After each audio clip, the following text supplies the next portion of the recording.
Good morning. আজকে 30শে October. দুটো খবর আজকে রয়েছে, আর তোমরা তো থাম্বনেল মানে টাইটেল দেখে বুঝতেই পেরেছো কি কি বিষয় বলবো। তো প্রথমে কার কথা বলবো? প্রথমে আমার কথাটা বলে নিই, তারপর তিতলির কথা বলছি। আমি কিছু জিনিস নতুনভাবে ট্রাই করছি, সেগুলো তোমাদের সাথে শেয়ার করব। জুয়েলারি তো যেরকম বানাচ্ছিলাম সেরকম বানাবোই, তো আমি এবার থেকে ঠাকুরের জুয়েলারিও বানাচ্ছি, তো সেগুলো তোমাদের একটু দেখাবো। আর আমার কাছে ঠাকুরের জুয়েলারি মোটামুটি 40 টাকা থেকে শুরু থাকবে, কাস্টমাইজ হবে। তোমরা যদি পুরো আমাকে ফিতে দিয়ে মাপ দিয়ে দাও সেই অনুযায়ী হবে, যত ছোট চাইছো সেরকম হবে, যতটা বড় চাইছো সেরকম করে দেবো। আর আমার ইচ্ছে আছে যে একটু অন্য ধরনের ঠাকুরেরও এবার করি, তো সেগুলো করেছি ফেসবুকে, মানে আমার যে ফেসবুক পেজ রয়েছে লোপামুদ্রা ক্রিয়েশন, যারা এখনো ফলো করোনি, যদি ভালো লাগে ফলো করতে পারো।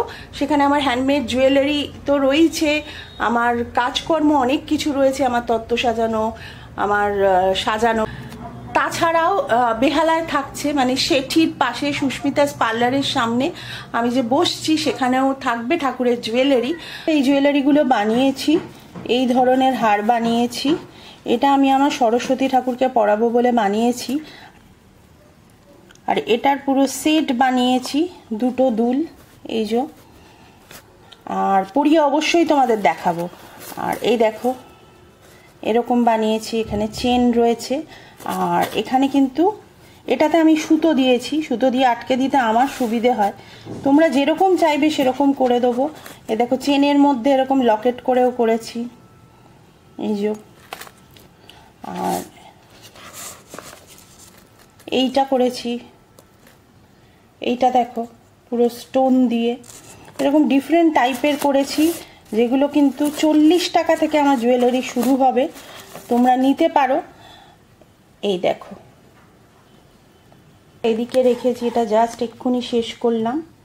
এই দেখো চেনের ওপর করেছি, বিটসের ওপরও কিন্তু থাকবে।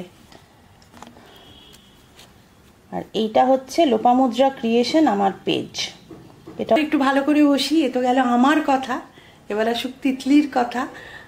যেটা বলতে গিয়ে বোধহয় সব মা বাবাই যখন ছেলে মেয়েদের কথা বলে তখন বোধহয় সত্যি খুব প্রাউড ফিল করে।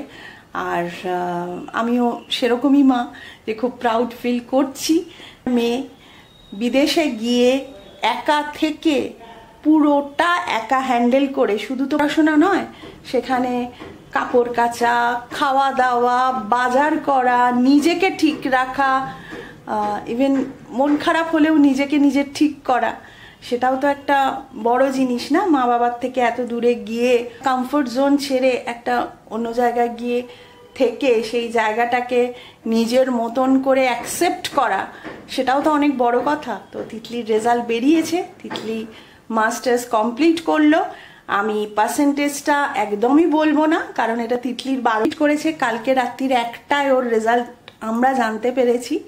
তো আমরা দুজনেই খুব খুশি, আমরা সত্যি একটা ভীষণ আমাদের আনন্দের মুহূর্ত যে মেয়েটা অনেক বড় হয়ে গেল, অনেক দায়িত্ব নিতে পারবে। আর তিতলিকে আমার যতটা মনে হয়, তিতলি এমনিতে একটু স্ট্রং আছে, তিতলি একটু স্ট্রং পার্সোনালিটি, আর সব কিছু ঠিকঠাক হবে। আমার আশীর্বাদ তো রয়েইছে, তোমরা ওকে প্রচুর, তোমরা অনেকেই আছো যারা ওকে ভীষণ ভালোবাসো। একটা কথাই বলতে চাই, আমি যেটা সবসময় মনে করেছি, পৃথিবী একদিকে তিতলি একদিকে, মানে পৃথিবীর সবাই যদি এক কথা বলে আমি তিতলির ফরে যাব। শুধু তিতলি না, আমি আমার ফ্যামিলির ফরে থাকবো, এটাই আমার লাইফের কি বলবো লক্ষ্য বলতে পারো। তিতলি না পুরো চুপ করে বসে আছি, আমি ঘুমোতে পারছি না, যে যতক্ষণ না তিতলির ফোনটা আসছে। তো একটার সময় তিতলির ফোনটা আসে, মানে আমি দৌড়ে উঠে গিয়ে ফোনটা ধরি। হ্যাঁ, তো যখন ওর হাসি মুখটা দেখি আর কিচ্ছু চাই না, সত্যি খুব ভালো থাকুক, ভালো হোক। আর ও অনেক বড় স্বপ্ন দেখেছে, সেই স্বপ্নটা সত্যি করার ক্ষমতা যেন ভগবান ওকে দেয়। আর আমি মনে করি যে ঈশ্বরের কাছে যদি সত্যি কিছু মন দিয়ে চাওয়া যায়, সেটা ঈশ্বর দেয়, সত্যি দেয়। তো এই দুটো নিউজ আজকে তোমাদের দিলাম। একটা, তোমরা হয়তো অনেকেই বলবে যে নাম্বারটা বললে না, নাম্বারটা জানলে আমরা আরো খুশি হতাম, কিন্তু তোমাদের আর একটা কথা বলি, এটা তিতলির কথা যে আমি নিজে পড়াশোনা করেছি, নিজে পেয়েছি, ইভিন ফলটাও আমি ভোগ করব। আমি কেন লোককে বলে বেড়াবো? আর আমাকে বারবার বলে আমি ফেল করলে তুমি বলতে তো, ক্যামেরা খুলে বলতে তো, এই বলছে জানো। তো ওই জন্য ওর মানে এটা ওর একটা দাবি আমার কাছে যে তুমি কাউকে আমার নাম্বার বলবে না। তোমরা আগেও আমার ব্লগে দেখেছো যতবার রেজাল্ট বেরিয়েছো কিন্তু কোনো নাম্বার কারোর সাথে শেয়ার করেনি। সেই নিয়ে আবার অনেকে অনেক কমেন্ট করেছে, কিন্তু তাতেও ও ট্যাক্টফুলি উত্তর দিয়েছে। তো যাই হোক, এটা ওর পার্সোনাল, তাই জন্য সেটা শেয়ার করছি না। তবে ও ভালোভাবে মাস্টার্স কমপ্লিট করেছে, এইটুকু তোমাদের আমি জানালাম। আর এটা সত্যি আমার আর সৌরভের কাছে একটা ভীষণ আনন্দের মুহূর্ত। বিদেশে পড়াশোনা করাটা তো আর খুব একটা ইজি কথা নয়। শুনতে খুব মজা লাগে যে বিদেশে পড়ছে, কিন্তু অনেক কষ্ট।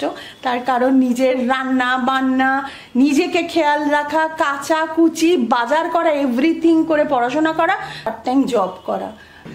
Really I am proud of her. আর 1 বছরে ও অনেকটাই বড় হয়ে গেছে, আমাদের থেকেও হয়তো বেশি ম্যাচিওর্ড হয়ে গেছে।